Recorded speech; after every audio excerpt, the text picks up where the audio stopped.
So we've learned a lot about food, sustainability, and we're going to take a little pivot now and talk about ed tech startups. This next panel is moderated by the Education Policy and Public Affairs Officer at Bitkom, Leah Schrimpf. Please welcome Leah and her panel. It's entitled School's Out. Welcome.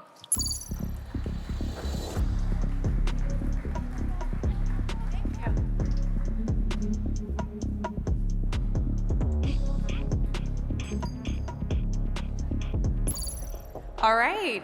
Thank you so much, Sarah, for that very warm introduction, and welcome also from my side to our panel on edtechs and how they can change the game of innovation in education.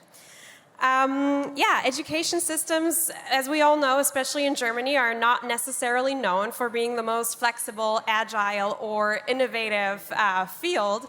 And now that's why exactly today we're going to be taking a closer look at what role edtechs can play in bringing more innovation into the educational systems and really changing the game. I think the innovators pitch yesterday for everyone who was here was also a really interesting starting point at looking how different models edtechs are already exploring to change education. And I'm really excited to go deeper into that topic with my three panelists here today. I'd like to introduce you guys to Diana Knodel. She's founder and CEO of fobizz. Caro Aschemeier, founder and CEO of Deutschfuchs, and Vibeke Fængsrud, who is founder and CEO of House of Math. Now, first off, I'd like to go into direct reference of this wonderful title that we have here behind us and just create some context as to why we feel education really still needs to be something that needs to be changed. So, Caro, I would like to hear your perspective on why you think the game, now with reference to our education system here in Germany, still needs changing. I think this is pretty easy to answer, because if I have a look here, I see like everything's changing. Everyone is discussing about the future. We're having a look how will it be soon in the future, in the next decades, except of in the schools. So sometimes my impression is that when I go to school, it feels a bit like in a museum, because the whole economics and everything and the whole society is very, very different to what happens at schools. So I think this is the biggest problem right now, because we could change a lot with technology. And in many fields, we're still, very back in schools, because in other fields, like I said, like economy, finance, and so on, also for all the edtech startups, it's hard to see that in other startups, like in other fields, it's much easier to change something because companies are more open for it. In schools, this is very, very different. So I think technology can really help to change something, because our educational system in Germany is still like 100, 200 years ago. And I think this is a problem, because we just don't know what will be in the future. So we need those 21st century skills. Absolutely. So that's exactly the point of students being let out into a world which is full of innovation and change and development, and all of those things we're discussing here today in the past, almost 2 days now, but yet it's a very small part of the actual education to learn about these things that are sort of expected of them when they leave the system, so to say. Diana, maybe you'd like to add something to Caro's outline, especially maybe with regard to the education of teachers, because that's also something that you focus on in your work. Yeah, I just can support what Caro said, that the world we're living in has changed so much, and we don't see this change so much in schools yet. So I think that's why we're all here on stage and working in edtech startups to try to bring a little bit change to schools. And yeah, so what we are doing online training for teachers. It's like a really simple idea. We provide the platform, and a teacher who's doing a great job can create an online course, and then other teachers can use the online course to learn from each other. And that's just like a really simple idea. It's online, it's tech, it's like above border. So it doesn't matter if you're in only one state in Germany, because all the training, teacher training is still, every state is in charge of it, instead of thinking a little bit larger, statewide or even globally. So this is what we are also trying to do, to offer. In Germany, we say Blick über den Tellerrand, to look beyond. And so I think this is also an important topic. Yeah, absolutely, because in the end, the teachers of today and tomorrow are the ones who will shape the minds of tomorrow, and if innovation is a part of their education, that also makes a big difference. Vibeke, I'd like to go to you. Norway and Scandinavia are often sort of perceived, at least from our German perspective, as being like super advanced in the development of education and super on the forefront of sort of integrating innovation into education itself. Yet, I still think that you're doing a lot of relevant work and that there is a lot of still relevant work to be done. Maybe you'd like to enlighten us. I think you brought a little video that you'd like to show first, and then Absolutely. you can expand a little bit on how you feel about that. Billions of people around the globe struggle to learn math because they don't have access to a customized and individual learning path. The one-size-fits-all approach is failing, as the distance between the strongest and the weakest student in a class is on average 5 years. You used to get away with failing math. Not anymore. Human curiosity and technological advances have ensured that math has become the nervous system of modern society. So we need to get everyone on board with learning math. House of Math has a solution to this problem. We build a one-stop shop where each student gets a customized learning path to master K-13 math. Our platform caters to preferred learning styles without limits on age, level, pace, or topics. We gamify it all for motivation and fun. Our secret sauce is based on 20 years of talking to students, then carefully designing learning paths that individually cater to all. And our magic dust plays to the deep science of how our brain works in active and diffuse modes. The act of learning must occur to gain knowledge. We optimize this learning. Learn math faster and easier with House of Math. Thank you. Well, the thing is, in terms of Norwegian school system, we are one of the countries in the world that use the most money per student to learn. At the same time, are we at the top of the PISA? No, we're not. Are we at the top of the OECD? No, we're not. So what's happening here? What we know is that throwing money at the problem doesn't work. What we also know, I mean, each and every one here is actually a business person. And if I ask anyone who's at this conference, how many of you have 33 direct reports? Everyone's like, are you crazy? Of course I wouldn't have 33 direct reports. Oh, you don't? But in school, teachers are expected to have 33 direct reports. And for each and every one of them, because in Norway, the laws say that you as a teacher need to make an individual learning plan for each of your students. Okay, so a grown-up person can't get 33 direct reports to do what they're supposed to, follow up, even they are incentivized to bring dough home to get a place to live and get food. But teachers are expected to do that with kids. So when it comes to, schools house texts in, we need to change the way we think about school. I mean, being a teacher is probably one of the absolute most difficult occupations you can have. So for me, when it comes to what are we good at? Well, Norway is good at having an oil fund and having a lot of money to throw at it, but still we can't solve it. So House of Math, which is my company, we don't sell to schools. We'd love to sell to schools, but we build this for the individual students. It said in the video that the average distance between the strongest and the weakest student in a class is 5 years. So that means that if you're in 8th grade, one's going to be in the 10th grade, the other one is probably going to be like 5th or 4th grade. And then you're going to make one curriculum that's going to work for all. It ain't going to work. So we want to build these, and that's what we're doing, these learning paths, so you can do what you need to do. And that's why when you say, school sounds tech's in, then it should be tech in school is in. And we should be able to learn in a new way that actually caters to where you are and not where you're supposed to be. Yeah. So this is kind of a bit about the Norwegian, but also why we've chosen to be in the consumer market and not in the gov market. All right, yeah, very interesting. I think you've touched on a lot of interesting points that we might also go a little bit deeper into, especially sort of the difference between individual learning and one-size-fits-all school. I want to give each of you a little bit the opportunity to sort of outline how you address all of these issues that we've now touched upon. Caro, maybe you'd like to enlighten us as to what you at your EdTech particularly do to maybe bring it into reality, what Vibeke just said, like techs in school. To be honest, I'm not sure if I understood your question correct, because Right. I mean, like, just our side of what we're doing, like, with the individual tasks, right? Yeah. Sorry, the acoustic here No is worries. a bit... Thank you.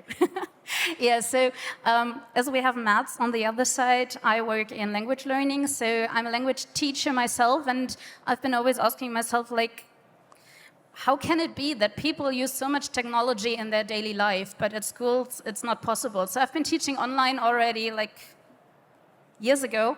And then I found out like it's absolutely not possible when you're as one teacher in a classroom and you have to deal with maybe 30 different personalities in one classroom, especially when it's about language learning. Everyone has a different standard. And so that was my problem. So I thought of exactly what you're doing as well. We have individual people in the classroom, so we need individualized learning paths for all of them. And we had all those language learning solutions like for self-learning German, for example, yeah. And so I was wondering, like, how can it be that we have all those technological solutions, but not in school? And that's what we are doing, because we know that there are groups of very individual people. So it's not just one group and everyone is the same personality. So they have different needs. And what we do is also like individualizing the classes so that people can learn on their own way. And that helps teachers a lot, because of course it's not still like one teacher doing one class for all of them, but we need to give possibilities to be a bit more individual so that everyone gets what he or she needs. And it addresses a really, really important part of our education system, which is integration, right? Yeah. So cultural integration in the end. Exactly. And that was like some years ago, I was in a classroom and I had like 20 students around me and I was the only teacher.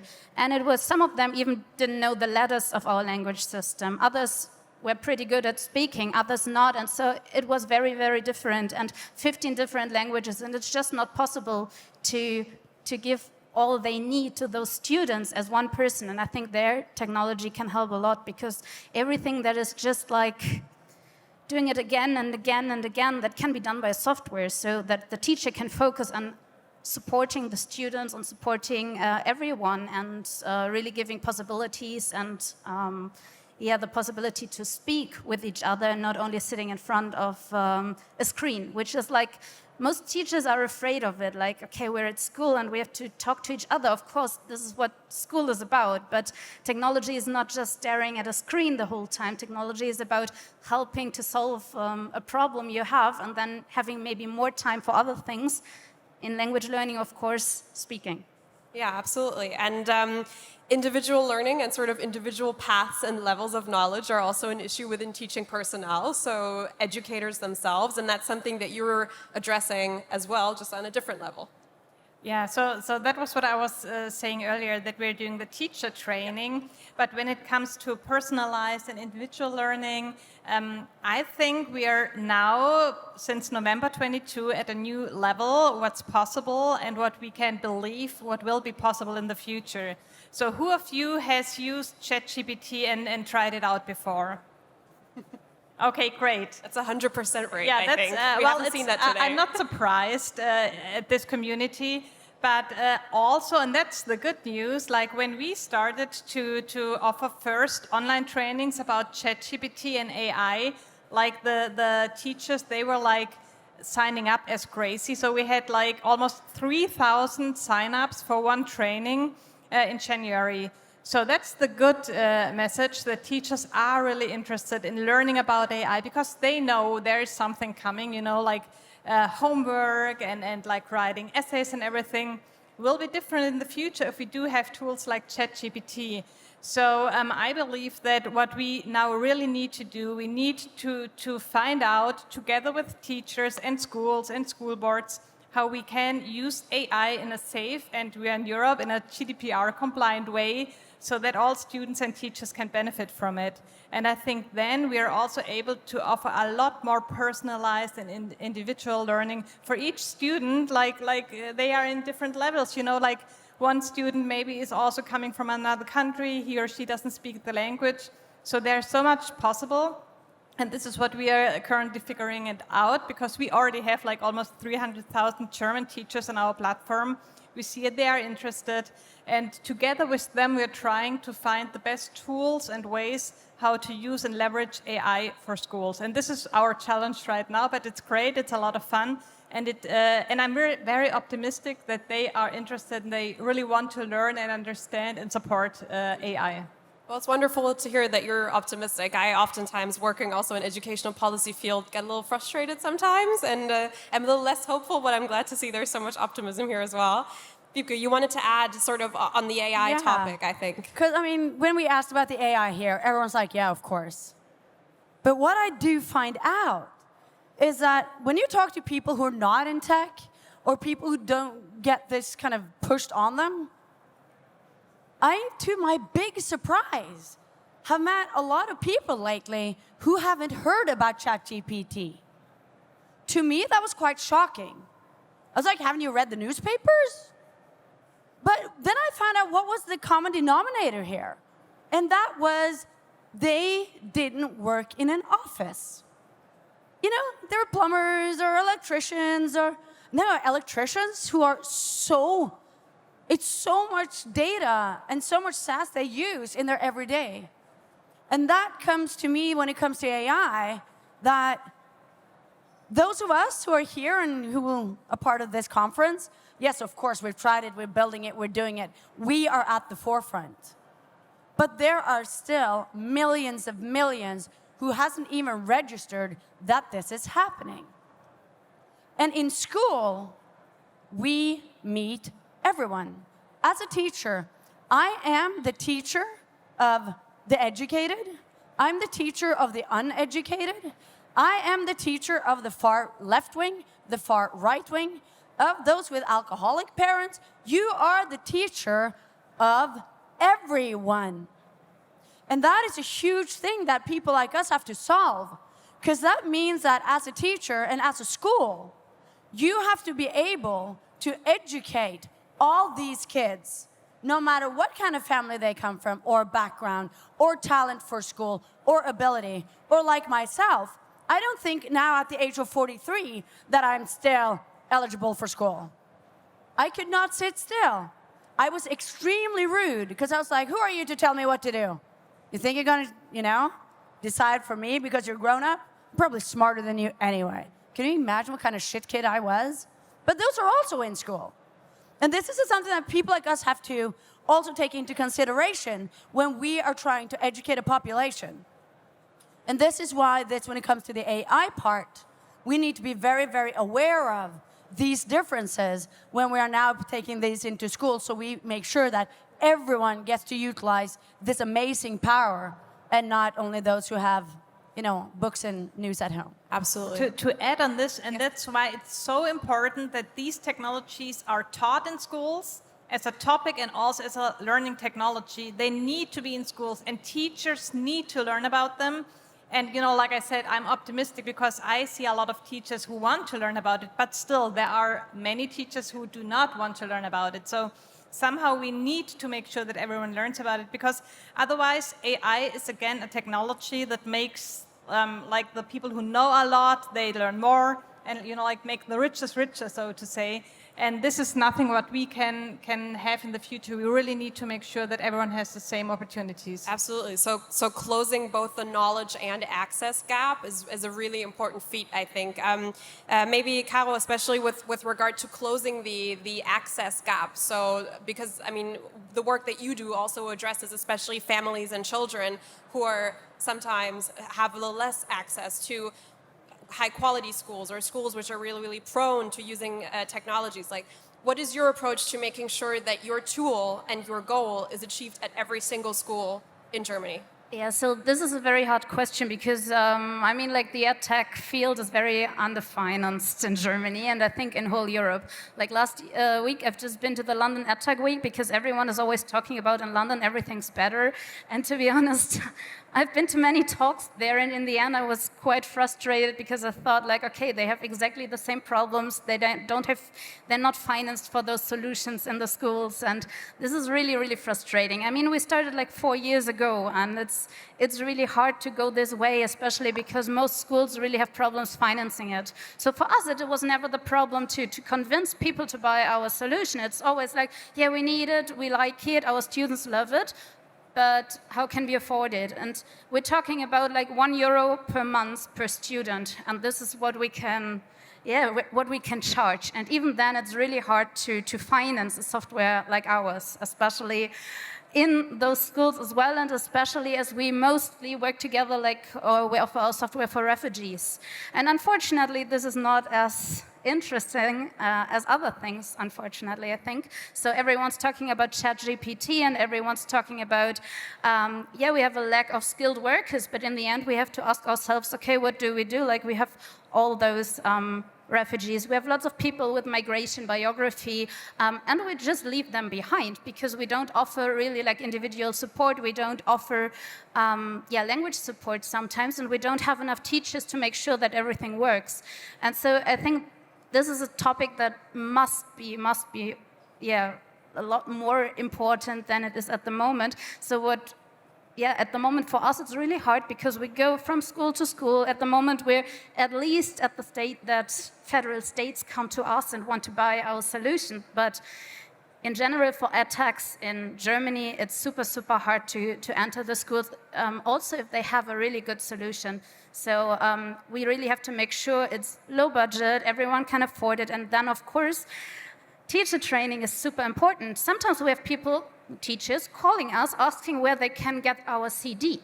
Like they already bought a license online and then they call us to ask, okay, I've seen you in Cologne, can I just come by and get my CD so that I can use the software? And we're like, ouch, okay. So, and that has been happening. Groundwork. Groundwork, exactly. So what you're doing at fobizz is super, super important. And I think it's important not always to blame the teachers. And of course, there are amazing teachers that do many amazing things, but we still have those teachers calling us, asking how they can use the software. And so it's a long way. Yeah. It was still a long way to go. And even though, Vibeke, I know you said throwing money at the problem doesn't solve the problem, I think in Germany we're still a long ways to being able to say that.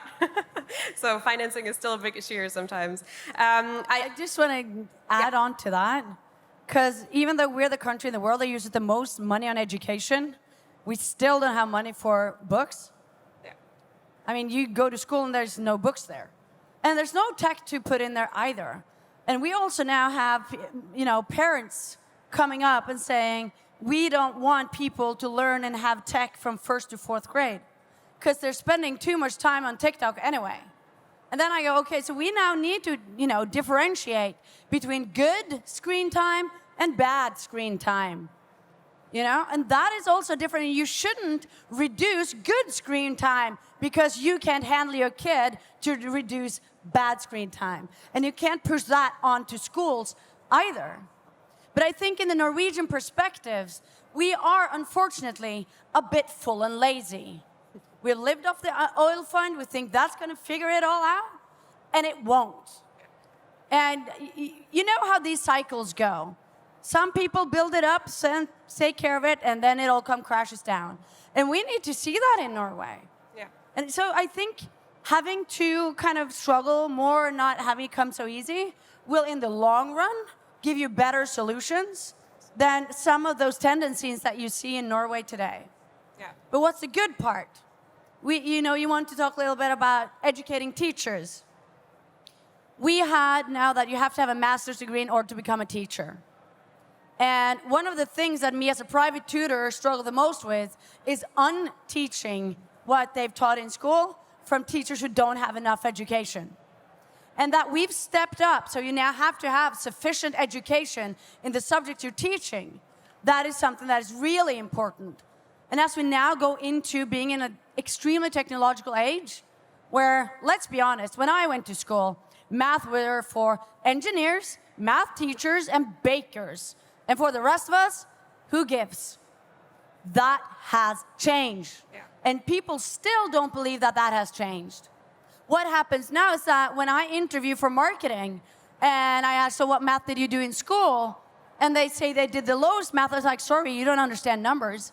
You're going to do marketing and don't understand numbers? It's all data analysis. I can't use you. So for those of us who thought, well, I don't understand math, I'll just do marketing, where do you go now? Yeah, and that's why there's this whole new market as well of like additional education modules that you do when you're already sort of on the job, trying to sort of catch up to everything that happened. Diana, I want to ask you, do you think these external impulses that a lot of edtechs in Germany or also in Europe are sort of giving to the system, that they're going to suffice in the long run to really achieve the change that we need to see? I hope so. Otherwise, we all probably wouldn't be doing what we are doing. Yeah, but like what we said, it's hard, but still it's important to create ideas, to be fast, to inspire others. You know, like oftentimes the schools or the ministries then, you know, invite you. They want to learn from you. And I think that's also really important to see the ecosystem as one ecosystem and have different players and stakeholders, and everyone has their own part they can bring into it. So and we as edtechs, we are trying to do the best we can do and hopefully bring some change to the schools. Yeah, again, I love the optimism on this stage. It's really wonderful and also infectious, which is great.